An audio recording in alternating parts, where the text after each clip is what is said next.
to answer that, I'd like to draw on some research that was undertaken by the Open University and the UK Literacy Association.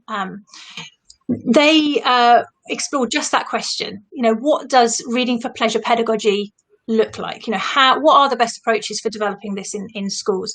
And they undertook research which had two phases. So the first phase, they found out what teachers were already doing, because that's really important, isn't it? See what the starting point is, what teachers' understanding of reading for pleasure is, what books they know about, what they're reading. So they undertook a survey with 1,200 teachers, and I think it was across 11 local authorities.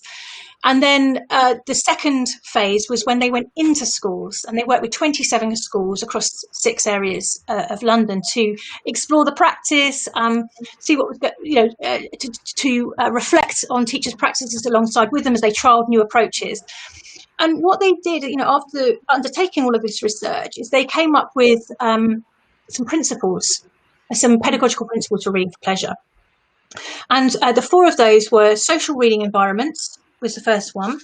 Then they had informal book talk, so inside text talk and making recommendations. The third one was independent reading, and the fourth one was reading aloud. So I think, if I briefly go through those 3 areas, just to unpick, what that meant in the UK context.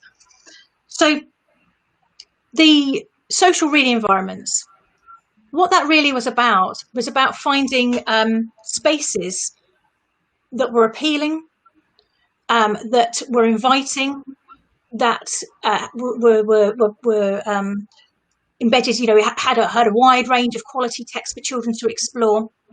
But not only that, having time for children to explore them.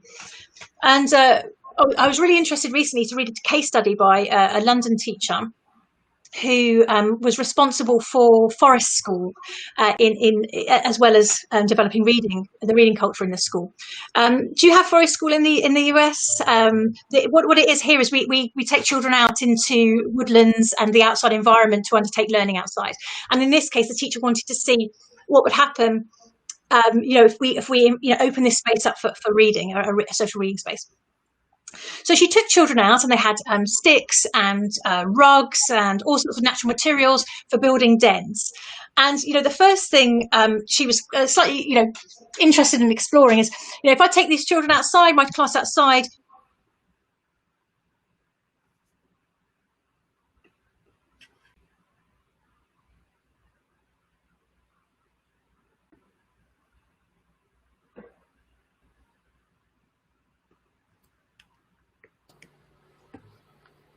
I didn't know if that was me or